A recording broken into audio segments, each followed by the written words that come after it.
Efésios, capítulo de número 2.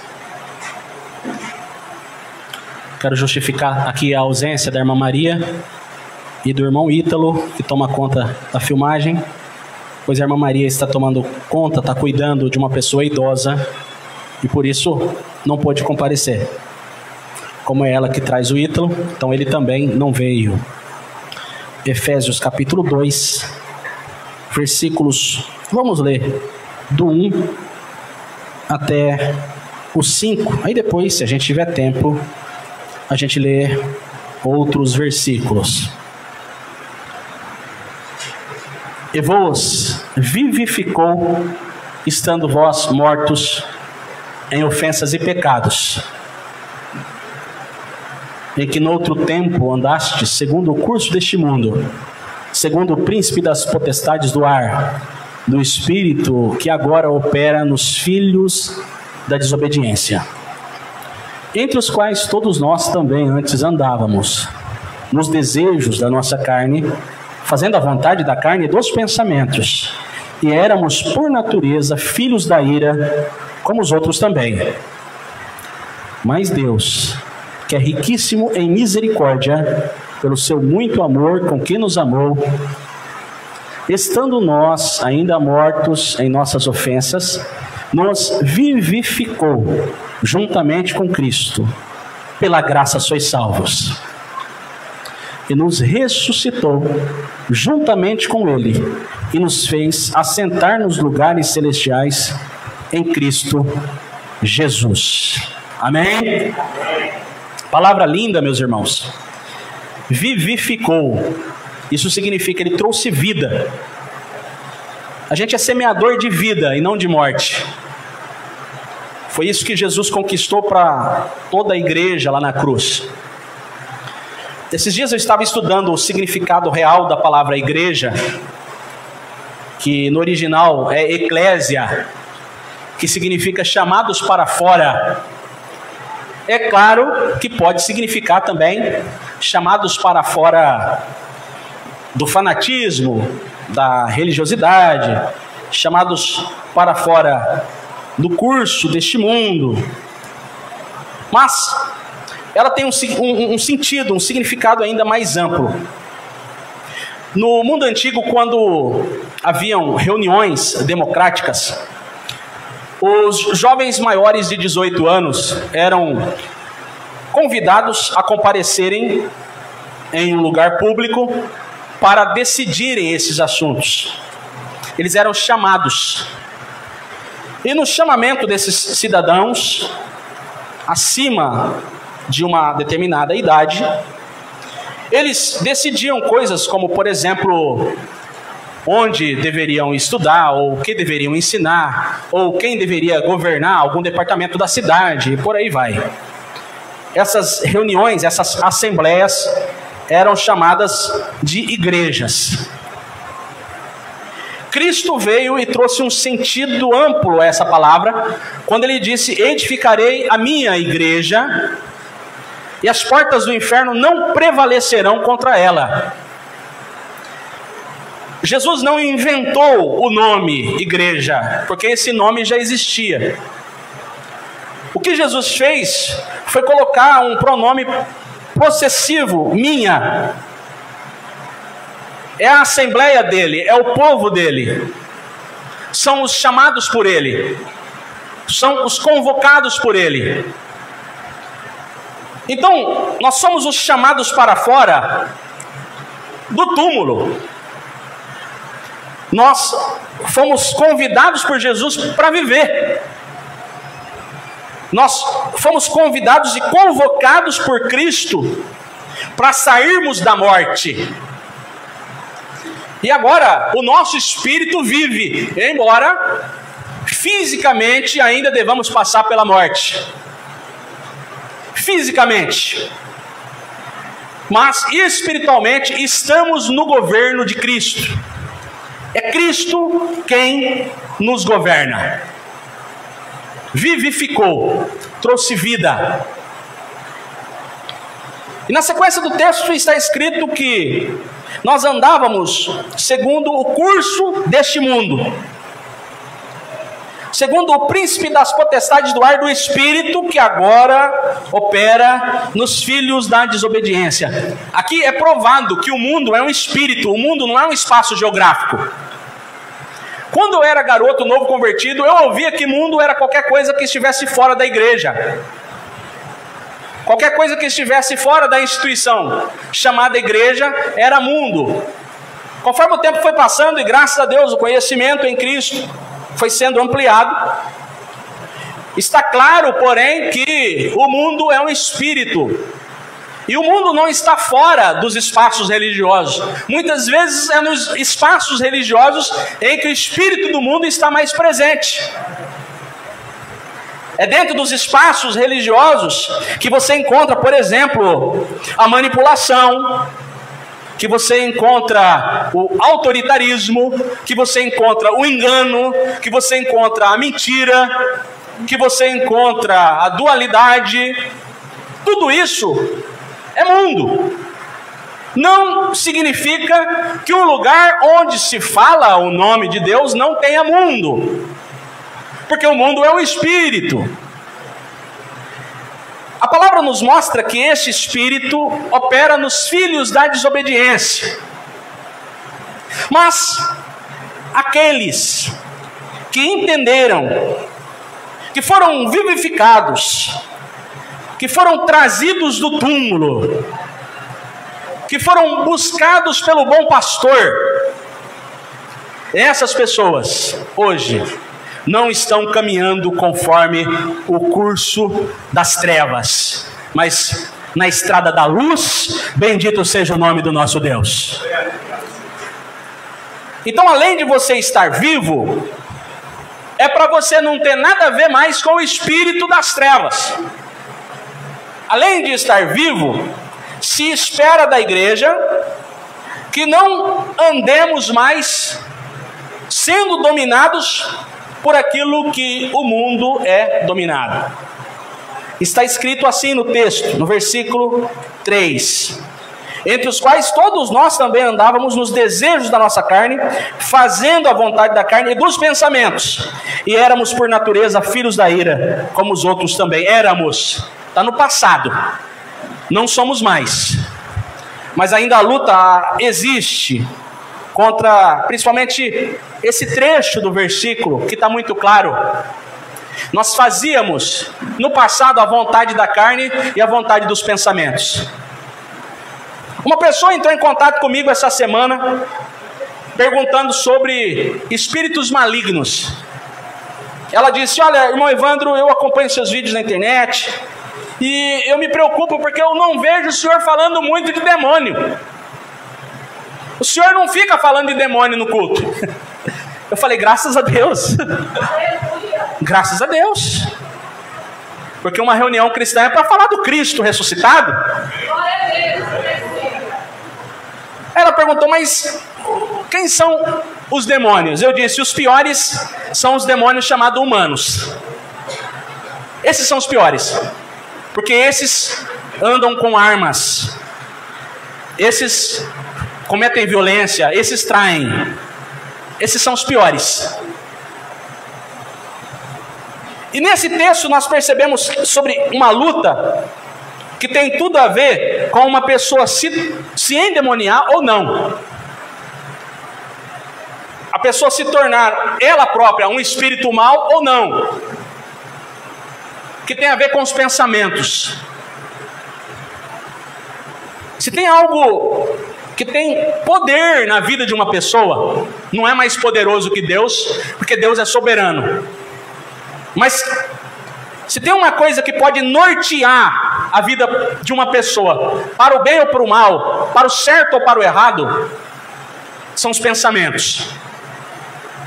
Quem não tem mente firme, mas firme mesmo, pode ser levado para o buraco. Um exemplo disso é aqueles que pendem para o alcoolismo, um vício cruel, para as drogas, para os jogos, para a pornografia. São vícios que estão no pensamento. E aquilo que as pessoas chamam de demônio não pega ninguém pelo braço e leva para o bar. Leva, irmãos? Essa luta contra os pensamentos, que é uma luta que a gente vai travar a vida toda, porque as obras da carne, mesmo a gente sendo de Jesus, e estando vivos, e não estando mais no túmulo, as obras da carne, elas, se não tomarmos o devido cuidado, precaução, vigiarmos, elas florescem em nós. Florescem de uma maneira que pode nos conduzir, nos levar a problemas sérios. É por isso que entre as virtudes cristãs mais bonitas está o equilíbrio. De você conseguir dizer não. Jesus disse que para conseguir dizer não, às vezes é tão difícil que parece que está cortando um membro de você. Dizer não para uma coisa que você gosta muito de fazer, mas que te prejudica, não é fácil. Só que existe bênção na renúncia. Existe vitória na disciplina. O Evangelho é uma convocação também para a disciplina. Se alguém quiser vir após mim, tome a sua cruz, negue-se a si mesmo e siga-me. Nós temos que aprender a dizer não para os nossos pensamentos, que às vezes são egoístas, que às vezes querem a glória, que às vezes querem ser bajulados, que às vezes se ofende com muita facilidade, que às vezes reclama de tudo, que às vezes duvida, que às vezes murmura, que às vezes cobiça, que às vezes inveja, que às vezes, enfim. Só que a gente tem que meditar na palavra, meditar no Evangelho, meditar, irmão. E o que está escrito? Que nós já não estamos mais mortos, nós estamos vivos. E cada vez que nos lembrarmos dessa palavra, significa que temos vitória. É possível vencermos no nome do Senhor Jesus. Glória a Deus. Aí no versículo 4 diz assim: mas Deus, que é riquíssimo em misericórdia. Quando fala de misericórdia, aqui também dá bastante material para a gente refletir, conversar, falar, porque misericórdia é algo que somente filhos de Deus imitam. Quando alguém não tem um espírito misericordioso, das duas uma, ou ele ainda não é filho, ou ele anda na carne o tempo inteiro. Sabe aquele irmão carnal? Tem irmão carnal, tem irmão espiritual. O carnal dá problema, irmão. Existem dois tipos de cristãos que dão problema: o infantil e o carnal. O infantil já se espera, porque ele está engatinhando, ele ainda não aprendeu o Evangelho, então exige-se toda paciência, toda cautela, ele ainda não tem maturidade. Mas existe aquele que até entende, às vezes entende mais do que os outros, mas é carnal, ele se deixa levar muito por sua própria carne, por seus próprios desejos, e aí dá trabalho. Nós fomos chamados para o crescimento e para a vida e para a misericórdia. Não é fácil ter misericórdia em alguns casos. Quando alguém pisa no nosso calo, em alguma coisa que dói, ei, meu irmão, enquanto for uma coisinha boba,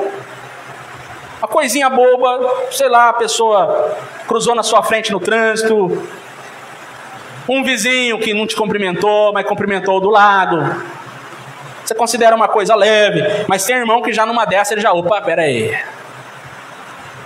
Agora, quando tem uma situação, por exemplo, de uma calúnia, quando a situação é mais grave, e você vai para um texto que fala de misericórdia, tem irmão que pula, irmão. Fala assim: essa palavra que está falando de misericórdia, que está falando que eu tenho que ter misericórdia, essa aqui eu vou pular. Eu não quero aprender isso aqui não. Essa eu passo, Senhor. Irmão, mas a gente não pode pular a lição. Você já viu algum aluno querer pular a lição e passar de ano? Não tem como. Eu nunca repeti de ano, mas quase. Porque pensa num cara que não gostava de matemática. Uma vez eu ganhei uma faculdade, ganhei naquele ProUni, logo no começo. E eu comecei a fazer a faculdade, era uma faculdade de marketing. E eu não me orgulho de dizer isso, mas tinha muito número. Eu pensei que marketing não tinha número. E eu quis pular essa etapa, e não me dei bem. Ainda hoje existem pessoas que querem pular algumas matérias. A matéria da misericórdia mesmo é uma das que a gente gosta de pular. Porque é gostoso a gente conviver com quem gosta da gente. É gostoso a gente conviver com pessoas que estão na mesma fé, na mesma estrutura psicológica. Alguns, porém, não estão no mesmo nível de maturidade, por exemplo. E aí que entra a matéria, a misericórdia, que a gente não pode pular. E escute só, quando a gente gosta de pular matéria, ela fica voltando. Sabia disso? Enquanto a gente não aprende uma coisa na vida, ela fica voltando para nós. Mas não é que ela fica voltando, é que a gente ainda não aprendeu. As coisas que a gente aprende, a gente supera, que a gente nem percebe. Mas as coisas que a gente ainda não aprendeu, ela vai voltar. Porque aquilo ainda precisa ser inserido na nossa maneira de viver. Deus é misericordioso. E nós também precisamos aprender a ser, irmãos. Será que tem alguém hoje que precisa ser alvo da sua misericórdia? É alguém que você está pensando aí e diz assim: puxa vida, hein? Vai ser difícil, mas eu vou ter que exercer a misericórdia para aquela pessoa. Jesus disse uma maneira linda de você exercer a misericórdia. Ele disse: orai pelos seus inimigos. Um exercício bom para exercer a misericórdia é você entrar no seu quarto e quando for falar com Deus, tudo aquilo que você ia pedir de bom para você, ou para o seu filho, ou para a sua filha, naquela oração você vai pedir para o seu inimigo. E fazendo isso outras vezes, a fim de que quando daqui a pouco você se lembrar daquela pessoa, você não lembre mais dela com nenhum rancor, mas com misericórdia. Glória a Jesus. O texto continua. Eu esqueci que eu não coloquei o relógio ainda. E diz assim, no versículo 5: estando nós ainda mortos em nossas ofensas, nos vivificou juntamente com Cristo, pela graça sois salvos. E nos ressuscitou juntamente com Ele e nos fez assentar nos lugares celestiais em Cristo Jesus. Aí nós vamos lá para o versículo 8, 9 e 10. Porque entre parênteses está escrito: pela graça sois salvos. Coloca aí, Davi, por favor. Efésios capítulo 2, versículo 8, 9 e 10. Porque pela graça sois salvos por meio da fé. Isso não vem de vós, é dom de Deus. Não vem das obras, para que ninguém se glorie. Porque somos feitura sua, criados em Cristo Jesus para as boas obras, as quais Deus preparou para que andássemos nelas. Pela graça sois salvos. Não vem de obras, para que ninguém se glorie. Você sabe por que a mensagem da graça incomoda muito aqueles que ainda não entenderam o acesso que Cristo nos conquistou? Incomoda porque quando a graça é pregada, o mérito é sempre de Jesus. E não tem como o fanático sair dizendo, por exemplo: eu aconteci, eu fiz, eu realizei. A bênção chegou por minha causa, a transformação aconteceu porque eu jejuei, porque eu consagrei, porque eu subi ao monte, porque eu fiz campanha, porque eu contribuí, porque eu. Não, na mensagem da graça não tem isso, porque nessa mensagem o mérito é sempre de Jesus. O mérito é sempre dele. Pela graça sois salvos, e isso não vem de vós, é dom de Deus. A cura é dom de Deus, a transformação é dom de Deus, milagres são dons de Deus, o talento que você tem é dom de Deus, tudo é por mérito de Jesus Cristo. Você vê uma pessoa às vezes que parece que ela tem uma conexão com Deus. Sabia que isso foi encorajado por muito tempo na religiosidade, né? Fala com a irmãzinha fulano de tal lá, porque a oração dela é melhor, hein? Pede oração lá pro fulano, pro Bertano, resolve lá com ele, porque ele, a hora que ora, a oração dele pega direto no céu. Não tinha isso? Você já viu isso? Ainda tem. Infelizmente, porque quando você vai para a graça de Jesus, você entende que aquela pessoa que talvez inspira uma confiança maior dos outros em relação à oração dela, se ela ostentar isso, se algum dia ela deixar isso acontecer, ela está cometendo um grave erro. Porque toda vez que alguém elogiar uma outra pessoa, que ela, vamos dizer assim, gostar ao ponto de acreditar naquilo, ela está correndo o perigo de pensar que os méritos dela é que a conduziram para aquele sucesso. Irmão, não tem ninguém neste mundo que tenha uma oração melhor do que a sua. Fale com Deus você mesmo. Você pode somar forças. De vez em quando vem uma pessoa aqui e fala assim: irmão, vamos orar juntamente comigo? Vamos. Mas às vezes eu percebo: irmão, ora por mim uma vez. Irmão, ora por mim 2 vezes. Na terceira vez eu falo assim: nós vamos orar juntos. E se ela insistir mais uma vez, eu falo assim: não, hoje você vai orar, eu vou concordar com a sua oração. Porque o acesso é o mesmo, a graça é a mesma, o Deus é o mesmo, o mérito é sempre de Cristo e a graça de Deus nos nivela. Somos do mesmo tamanho em Deus. Nós não precisamos ficar tocando no manto de supostos profetas. Nós não precisamos ficar levando para casa coisas que alguém orou. Nós não precisamos mais disso, porque a graça é suficiente. Os irmãos reparam que aqui a gente não dá tubo de óleo para ninguém levar para casa. A gente não dá lenço para ninguém levar para casa. Aqui a gente não ora por fotos. Nós não precisamos mais disso. Aqui a gente não faz o corredor dos milagres.